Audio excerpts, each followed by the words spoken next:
Hello everyone, আজকে আমরা দেখব classroom of the elite season 4 এর 2 নম্বর পর্বের এক্সপ্লেনেশন। তাহলে আর দেরি কেন, চলো শুরু করা যাক আজকের এক্সপ্লেনেশন। আর হ্যাঁ, ভিডিওটা লাইক আর চ্যানেলটা সাবস্ক্রাইব করতে একদম ভুলো না কিন্তু। তো এপিসোডটা শুরু হয় স্কুলের গ্যালারি থেকে। আমরা দেখি কুশিদাকে, সে তার ফ্রেন্ডসদের সাথে আড্ডা দিচ্ছে।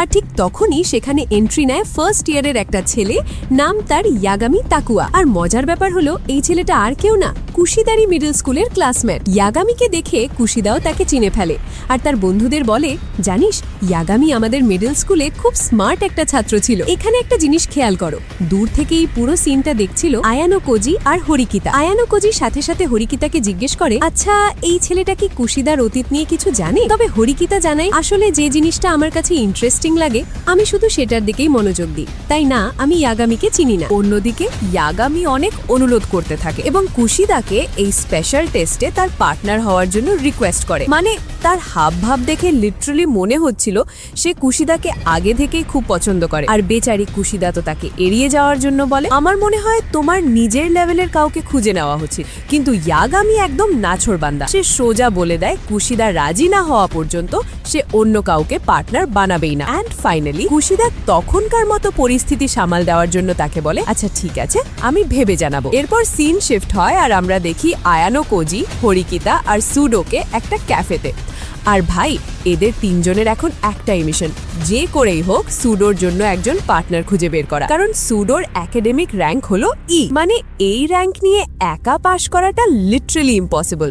তারা ফার্স্ট ইয়ারের 3 জন ছাত্রকে টার্গেট করে আর তাদের সাথে কথা বলতে যায়। হরিকিতা তাদের মধ্যে একজনকে সুডোর পার্টনার হওয়ার প্রস্তাব দেয়, কিন্তু ওই স্টুডেন্টগুলো ছিল সাংঘাতিক চালাক। তাদের মধ্যে একজন তো সরাসরি 5 লাখ পয়েন্ট ডিমান্ড করে বসলো। Can you believe it? First ইয়ারের ছাত্ররা এত সাহস দেখাচ্ছিল কারণ তাদের কাছে অলরেডি ক্লাস এ আর ক্লাস সি থেকে এর চেয়েও ভালো অফার ছিল। তারা একদম পরিষ্কার করে জানিয়ে দেয় যে ক্লাস সবচেয়ে ভালো অফার দেবে তারা তাদের সাথেই পার্টনারশিপ করবে। তখন হরিকিতা ছেলেটার সাথে কথা বলে, দেখো আমরা কথা বলে ব্যাপারটা মেটাতে পারি, কিন্তু তোমাকে আমার জন্য আরেকটা কাজ করতে হবে, তোমাকে তোমার ক্লাসের বাকিদের সাথে আমার দেখা করিয়ে দিতে হবে। ওরা বলে, না এই কাজটা আমরা করতে পারবো না, কারণ এই কথাটা যদি হোসেন জানতে পারে তাহলে ও আমাদের শেষ করে দেবে, মানে হোসেনই ওদের লিডার। এরপর ওরা সরাসরি মানা করে দেয়। অ্যান্ড অফ কোর্স এই কথা শুনে হরিকিতার মেজাজটাই খারাপ হয়ে যায়। ও বুঝে ফেলে যে এদের সাথে কথা বলে কোনো লাভই হবে না। হরিকিতা যখন হতাশ হয়ে ভাবছে যে ফার্স্ট ইয়ারের স্টুডেন্টগুলো বড্ড বেশি লোভী, অ্যান্ড সাডেনলি ওর থেকে যেন একটা মেয়ে এসে হাজির হয়। সে হাসতে হাসতে বলে, এক মিনিট, আমি আপনার সাথেই কথা বলছি, আমি কিন্তু একজন দারুণ পার্টনার হতে পারি। মেয়েটার নাম আমাসাওয়া ইচিকা আর সে হলো ক্লাস 1 এর স্টুডেন্ট। অ্যান্ড গেস হোয়াট, তার একাডেমিক র্যাঙ্ক হচ্ছে এ, মানে টপ অফ দ্য লাইন। এটা শুনে তো তিনজনেই একদম শক। ওরা অবাক হয়ে বলে, কিন্তু হঠাৎ করে তুমি এমনটা কেন করতে চাইছো, এতে তোমার কি লাভ? হরিকিতা বলে, দেখো আমি আগেই বলে দিই, আমরা আসলে সুডোর জন্য একজন পার্টনার খুঁজছি, আমাদের দুজনের জন্য নয়। ইচিকা জানায় যে সে সুডোর সাথে পার্টনারশিপ করতে রাজি, কিন্তু তার একটা বেশ অদ্ভুত শর্ত আছে। সে বলে সে নাকি শক্তিশালী ছেলেদের পছন্দ করে। হরিকিতা অবাক হয়ে বলে, এটা আবার কেমন অদ্ভুত শখ, এখানে তো শুধু পার্টনারশিপ করতে হবে তাই না? ইচিকা বলে, হ্যাঁ যাই হোক, কিন্তু আমি একটা শর্তে পার্টনারশিপ করব, আর সেটা হলো এই ছেলেটাকে ফাইট করতে হবে, মানে ওকে ওর শরীরের শক্তি দেখাতে হবে। সুডো ঘাবড়ে গিয়ে বলে, এ তো পাগল হয়ে গেছে, আমি এমন কিছুই করছি না। ঘাবড়েও পেছাতে শুরু করে। হরিকিতা তখন বলে, দেখো যদি অন্য কোনো আইডিয়া থাকে তাহলে বলো। তখন ইচিকা একটু ভাবে আর বলে, ঠিক আছে, যদি এই ছেলেটা ভালো রান্না করতে পারে তাহলে আমি ওর সাথে পেয়ার আপ করে নেব। এই কথা শুনে তো বেচারা সুডোর অবস্থা খারাপ, সে তো জীবনে ডিমও ভাজেনি, রান্না তো দূরের কথা। হরিকিতা বলে, আজব তো, মানে প্রথমে লড়াই আর এখন রান্না। ইচিকা বলে, দেখো এটাই একমাত্র উপায়, যদি তোমরা এটা না করো তাহলে আমি আর কিছু করতে পারবো না। এরপর হরিকিতা বলে, একটা কাজ করি, রান্নাটা আমি করে দেব। ইচিকা বলে, না আমার ছেলেদের হাতের রান্না পছন্দ। তখন হরিকিতা আয়ানো কোজির দিকে তাকায়, কারণ সে জানে আয়ানো কোজি রান্না করতে পারে। আর আয়ানো কোজিও সবাইকে অবাক করে দিয়ে একদম শান্তভাবে রাজি হয়ে যায়। ডিল ফাইনাল হলো যে পরের দিন ক্লাস শেষে আয়ানো কোজি ইচিকার জন্য তার রুমে রান্না করবে। সুডো তো ভয়ে ভয়ে আয়ানো কোজিকে বলছে, ভাই প্লিজ আমাকে বাঁচিয়ে নিস।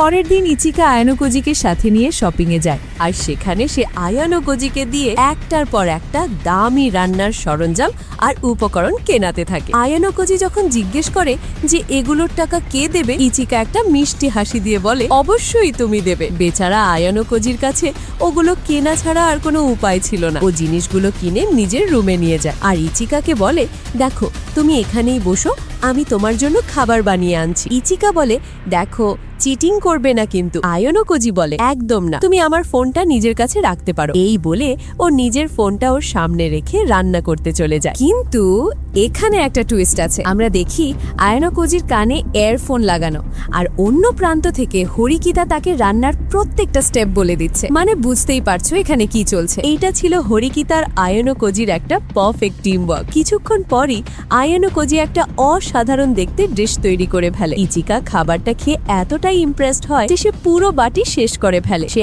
আয়নোকোজির রান্নার খুব প্রশংসা করে আর নিজের কথা মতো সুডোর সাথে পার্টনারশিপ করতে রাজি হয়ে যায়। যাওয়ার আগে সে নিজের বাসন নিজেই ধুতে যায়, যেটা বেশ অবাক করার মতো ছিল। এন্ড ফাইনালি সুডোর পার্টনারের টেনশনটা শেষ হলো। কিন্তু আয়নোকোজি ও তখনও অবাক হয়েছিল। ওর বিশ্বাস হচ্ছিল না যে ইচিকা কেন সুডোর সাথে পেয়ার আপ করার জন্য রাজি হলো। এর পেছনে কি অন্য কোনো কারণ আছে? মানে তোমরা তো আমাদের আয়নোকোজিকে চেনোই, ও এত সহজে কাউকে বিশ্বাস করে না। ইচিকা চলে যাওয়ার পর আয়ানোকোজি রান্নাঘরে গিয়ে একটু তল্লাশি চালায়। তার মনে একটা সন্দেহ হচ্ছিল যে ইচিকা হয়তো হোয়াইট রুমের স্টুডেন্ট, যে তাকে কোনো ফাঁদে ফেলার জন্য এসেছে। কিন্তু পরক্ষণেই সে চিন্তাটা মাথা থেকে ঝেড়ে ফেলে, কারণ ইচিকা তো তার সাথে নয় বরং সুডোর সাথে পার্টনারশিপ করেছে, তাই তার নিজের কোনো ক্ষতি হওয়ার সম্ভাবনা কম। এরপর সিন শিফট হয় আর আমরা দেখি আয়ানোকোজি স্কুলে যাচ্ছে আর নিজের ফোন চেক করছে। ও বলে, ফাইনালি 30%-এর বেশি স্টুডেন্ট নিজেদের পার্টনার বেছে নিয়েছে, আমাকেও তাড়াতাড়ি আমার পার্টনার বেছে নিতে হবে। তখনই আয়ানোকোজির সাথে দেখা করতে আসে ফার্স্ট ইয়ার ক্লাস ডি এর নানাশে সুবাসা। সে আগের দিনের ঘটনার জন্য হোসেনের হয়ে ক্ষমা চায়। নানাশে জানায় যে তাদের ক্লাসের বেশিরভাগ ছাত্রই হোসেনের কথা শোনে, তাই তাদের মধ্যে পার্টনারশিপ করাটা খুব কঠিন হয়ে যাচ্ছে। এরপর ওরা কিছুক্ষণ কথা বলে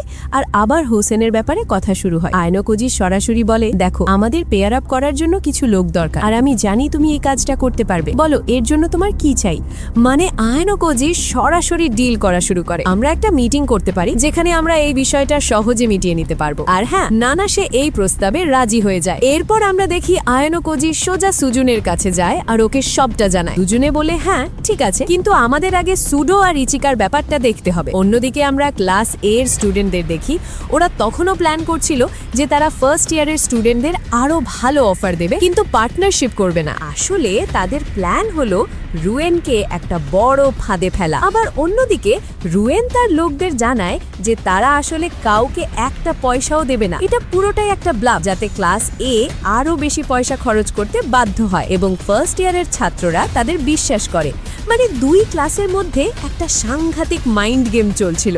এপিসোডের একদম শেষে আয়নোকোজি আর হরিকিতা লাইব্রেরিতে নানাশের সাথে দেখা করে। তাদের উদ্দেশ্য হলো নিজেদের ক্লাসের বাকি দুর্বল ছাত্রদের জন্য ফার্স্ট ইয়ার ক্লাস ডি থেকে পার্টনার জোগাড় করা। হরিকিতা প্রথমেই একদম ক্লিয়ার করে দেয় যে তারা কোনো পয়েন্ট দিয়ে পার্টনারশিপ করবে না। সে বলে, দেখো আমরা কি একটা মিউচুয়াল আন্ডারস্ট্যান্ডিং করতে পারি না, যেখানে তোমার আমাদের সাহায্য লাগবে আমি করব, আর যেখানে আমাদের লাগবে তুমি করবে। নানাশে জানায় যে সে রাজি, কিন্তু হোসেন টাকা ছাড়া কোনো কথাই শুনবে না। আর তাদের ক্লাসের 15 জন ছাত্র এখনো পার্টনার খুঁজে পায়নি। হরিকিতা বলে, ঠিক আছে চলো আগে এটা ঠিক করি, আমরা একটা বড় মিটিং করব আর তোমাদের 15 জন স্টুডেন্টকে আমাদের 15 জনের সাথে ম্যাচ আপ করিয়ে দেব। বলো এই প্ল্যানটা কেমন লাগলো? নানাশে কিছুটা ভেবে বলে, হ্যাঁ এটা একদিক দিয়ে ঠিকই আছে, কিন্তু আমার এখনো মনে হচ্ছে হোসেন এটাতে রাজি হবে না। এই কথাটা শোনার পর আয়নোকোজি বুঝতে পারে যে এই সমস্যার সমাধান করতে হলে তাকে হয়তো সরাসরি হোসেনের সাথেই ডিল করতে হবে। আর হ্যাঁ, এই সাসপেন্সের সাথেই এপিসোডটি এখানেই শেষ হয়। তো বন্ধুরা,